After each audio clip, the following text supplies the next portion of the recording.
All right, now our first guests are the main characters in the series that is currently keeping millions of people in front of their TV on a Saturday night, wishing they too knew how to wield a sword and practice magic.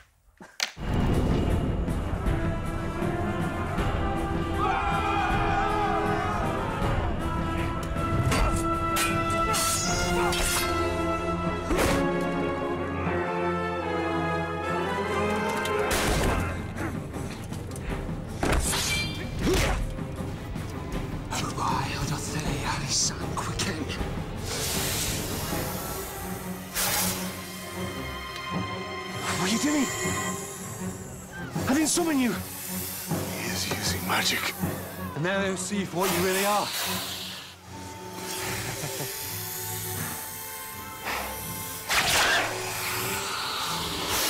Killings!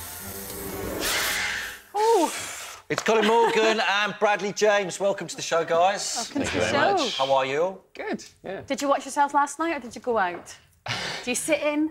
I caught a glimpse of it because I was very honoured to release the balls at the National Lottery last night. Oh, I see. And in the green room they had Merlin on, so I, had half an eye watching that and half an eye on something else. Have you watched them all though? Have you seen all the finished episodes? They haven't been finished yet. We still really? we only finished filming 3 weeks ago. Right. And so we've still got all the the post-production team are all working their magic, so to speak, on the shows at the moment. So when you're watching them for the first time like us? More or less on a Saturday evening? We managed to get them on DVD just Yeah, a few days sneak a little before. DVD beforehand. Yeah. But you say people are doing their magic there. How hard is it to act when, you're doing special effects and stuff? Pretending there's snakes coming out of a thing, is it? Well, I actually had to do DVD... I was just saying I had to do DVD commentary the day, and they had a really rough cut of episode 2. And I was watching it, I was talking about it, and then, basically, the scene I saw was me being chased by ping-pong balls. Not quite the same. No, it's completely different, in fact. In the sense that it's not scary at all being chased by... Well, it's a little amusing being chased by ping-pong balls. Anyway, so you kind of have to have quite an active imagination and sort of, just throw yourself out there mentally, which, as long as you can keep that at work and don't take it home, you'll be fine. Yeah, but when you're imagining these things to happen and then the reality of what actually happens, is it completely different to what was going on in your head? Well, I mean, you do all that work with the dragon. What was that like? Yeah, that's incredible, actually. Well, yeah, I mean, you kind of... it's basically... the cave is just a little sort of hovel, and then the green screen will have, like, an X on it, and you're just looking at the X, really, and trying to imagine what it would be like to talk to a 30-foot dragon. And so, yeah, it helps whenever you get to see, say, the first episode, and then the later episodes, you know what it's going to look like, so at the start it's a bit weird, but, yeah, you get used to it. I'll tell you what, it's probably going to help us if we see the dragon that you're talking about, if you don't mind. Yeah. Oh, no, we don't... Oh. Oh, sorry, we just just on a saw- picture. I think we just saw I a thought we had a picture clip, there. we just got a picture, excuse me. That's all right. Now, the dynamic between you two, there's actually a lot of humour, which I find quite interesting, the two main characters, because I thought the subject was going to be quite serious. But I'm guessing that you're pretty good friends now. What was it like when you first met?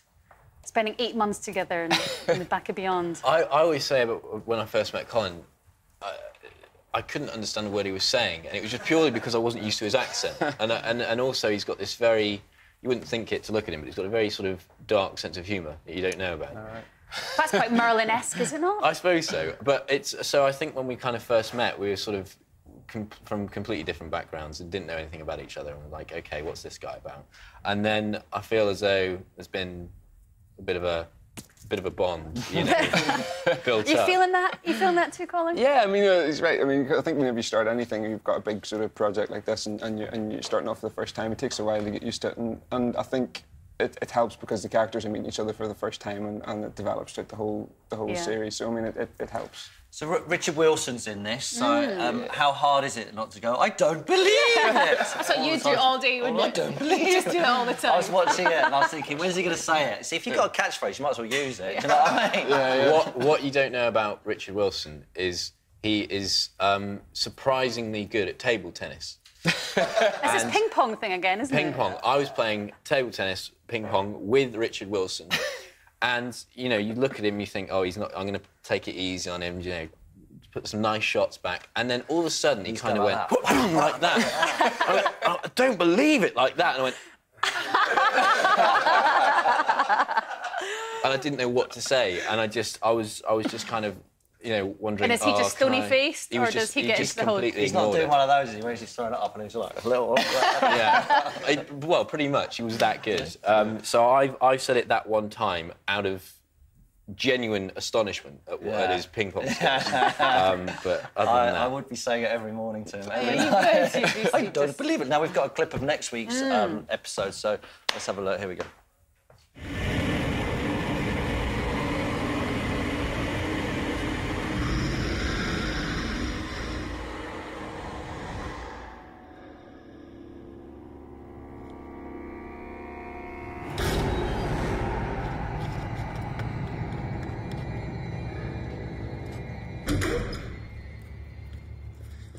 Merlin, you know that conversation we had about knocking? You have to pull out. Why is that? Because he'll kill you. Why does everybody think that? Because they're right. Just pull out. You're the Crown Prince. No one wants to see you die over some stupid challenge. I'm not a coward. I know that. I've stood there and have watched you overcome every fear you've ever faced. That's what's required of me. But you are more than that. You're not merely a warrior. You're a prince, a future king. You've proved your courage. But you must prove your wisdom. I'm not backing down. Please, Arthur, listen to me. This is no ordinary night. Good sword skills. Is that real, or did you have to get stuntmen in to do things? On my very first day on this show, I was put in a warehouse with a guy called Andreas Petrides, who's the stunt coordinator. And he said, right, there's a sword, there's a shield. And Will Mellor was standing at the other end of this warehouse, charging at me like a maniac, and it was a case of defending myself, and it was being thrown at the deep end. And then ever since then, I've just had the time of my life swinging swords around for a living. So it's... a boy's dream, pretty much. Yeah, well, the training's kind of just been, you know, playing about at the same time. It's been terrific. And Colin, we see proper acting there Yeah. because you've got to change your accent. And I've always said, you know, that must be the hardest thing with actors. A lot of actors just play themselves, don't they? But you're actually having to change and have a very English accent there. Yeah, I mean, and not just a case of sort of putting in a bit of work, you know, each morning before you sort of start, it's important to do that because, you know, you're going to, you know, at some point sort of slip up, so it's good to sort of... isn't it? Yeah, because I just thought you'd come naturally, but obviously you have to work at it like if you were working at an American accent or something. Yeah, exactly. It's just putting a bit of work in. But yeah, it's been, as I said, it's kind of good fun because some of my mates are going, it's weird because it's you on TV, but it's not you, you know, so it's... When you did your audition, did they make you do an English accent then? Not until the early stages I was doing my own accent and I was doing a Southern Irish accent, and then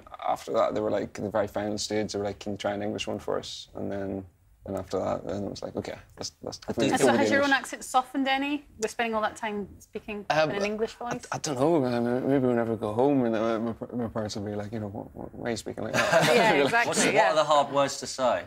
Hard words to say. Sometimes words with like L's in them because I go will like that, where you need to kind of go will, you know. So it's kind of bringing it more front, you know. So words like that, and then yeah, because my diction's not the best at the best of times. So.